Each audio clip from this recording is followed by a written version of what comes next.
24 એપ્રિલના જે આ પર્યાવરણ પ્રદૂષણ બોર્ડ વાળાએ જે લોક સુનાવણી રાખી છે, આજે આપ જોઈ શકો અહીંયા જે વિસ્થાપિત ગામડા કરવાની વાત છે, આ લોકોની આજુબાજુના 10 કિલોમીટરના ગામડાઓને પ્રભાવિત થવાની વાત છે, ત્યારે અમે આનો સખત વિરોધ કર્યો છે। આજે અહીંયા 27 ધારાસભ્યોમાંથી આજે એક ધારાસભ્ય પણ આવ્યા છે, ચેતરભાઈ, અને સમાજના અમારા ઘણા દરેક ગામના આગેવાનો બી છે, દરેક ગામના સરપંચશ્રીઓ બી હાજર છે ને ગામડામાંથી બધા ઘરે ઘરેથી લોકો અહીંયા આવીને આ જે પર્યાવરણ છે પોલ્યુશન બોર્ડ, આ જીએમડીસી દ્વારા જે આ પર્યાવરણ પ્રદૂષણ બોર્ડની જે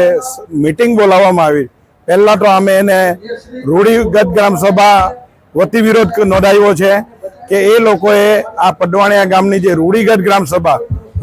ગ્રામસભા એટલે લોકો દ્વારા જે પરમિશન આપવામાં આવે એને રૂઢિગત ગ્રામસભા કહેવામાં આવે છે। હું આજે આ મીડિયાના માધ્યમથી લોકોને પણ જણાવવા માંગુ છું, જે આ કોઈ લોકો વિડીયો જોય તો જે આ લોકો ગ્રામસભા જે કહે છે એ ગ્રામસભા એટલે સરપંચને તલાટીને ખરીદીને ઠરાવો લખાવી લેવાવાળી ગ્રામસભાઓ કહેવાય છે। આજે હું લોકોને જણાવવા માંગુ છું કે તમારા જે હક અને અધિકાર છે એને રૂઢિગત ગ્રામસભા કહેવાય છે। જ્યારે ગામના દરેક ઘરના લોકોને એ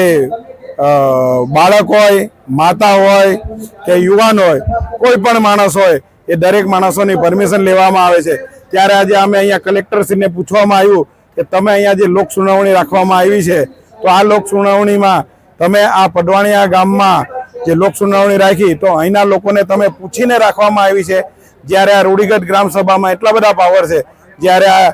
રાજ્યના મુખ્યમંત્રી પણ નથી આવી શકતા, દેશના વડાપ્રધાન પણ નથી આવી શકતા, તો અમે આ કલેક્ટરશ્રી અને ગુજરાત પોલ્યુશન બોર્ડના અધિકારીને પૂછવામાં આવ્યું કે તમે કોની પરમિશનથી અહીંયા આવ્યા છો, તો એમણે અમને જવાબ આપ્યો કે આ જે અમે મિટિંગ રાખી છે એ સરકારી મિટિંગ નથી। તો એમને પૂછવામાં આવ્યું કે ભાઈ તમે કેવી રીતે અહીંયા મિટિંગ રાખી છે, કોને પૂછીને મિટિંગો રાખી છે? તો લોકોને વખતો વખત અમે કહેવા માંગીએ છીએ કે આ જીએમડીસીના નામે આવી જે લોક સુનાવણીઓ રાખવામાં આવે છે, આ લોક સુનાવણીઓ દ્વારા આ ફક્ત એક નાટક કરવામાં આવે એવું લાગે છે અમને। તો અમે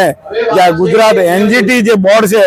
આપણા દેશનું, એમની દિલ્હીમાં ઓફિસ છે અને સુપ્રીમ કોર્ટના રિટાયર્ડ જજ એના એમડી છે, તો અમે એમને પણ કહેવા માંગીએ છીએ કે આ જે જીએમડીસી છે એ જીએમડીસીને કદી બી અહીંયા ઈસીનું પરમિશન મળવી જોઈએ નહીં। અહીંયા જેટલા પણ નાગરિકો આવ્યા હતા, હજારો સંખ્યામાં નાગરિકો આવ્યા હતા, દરેક ગામના સરપંચો પણ હાજર હતા, દરેક સમાજના આગેવાનો પણ હાજર હતા, એક માણસ અહીંયા વિરોધ નોંધાયો છે। ત્યારે અમે મીડિયા દ્વારા દરેક સમાજને જે અહીંયા નથી આવી શક્યા એ લોકોને પણ ખ્યાલ આવે આ માધ્યમથી કે આદિવાસીઓ જાગૃત થઈ ગયા છે। માનનીય આપણા છોટુભાઈ વસાવા સાહેબ છે, એમણે 60-62 વર્ષ પહેલા લડત ચાલુ કરી હતી, આ દેશનું જે બંધારણ છે એ બંધારણને પણ ઉજાગર કર્યું છે। ત્યારે આ જેટલા પણ આગેવાનો આજે બોલી રહ્યા છે દેશના બંધારણ પર, તો એમણે ઉમરગામથી અંબાજી સુધી જે આખો બંધારણ યાત્રા કાઢવામાં આવી હતી, ત્યાં સરકારોએ તાત્કાલિક આદિવાસી અમુક દલાલોને તાત્કાલિક ધોરણે મંત્રી બનાવી દેવામાં આવ્યા હતા ને સભાપતિ બનાવી દેવામાં આવ્યા। એટલે આ લોકો અહીંયા એવું સમજે છે કે આગેવાનોને ચાપુચપટી પૈસા આપી ને આ પ્રોજેક્ટ અમે ચાલુ કરી દઈશું, પણ અમે આ સમાજ જાગી ગયો છે। ત્યારે કહેવા માંગીએ છીએ કે જો આ વખત તમે ખોટા પડશો,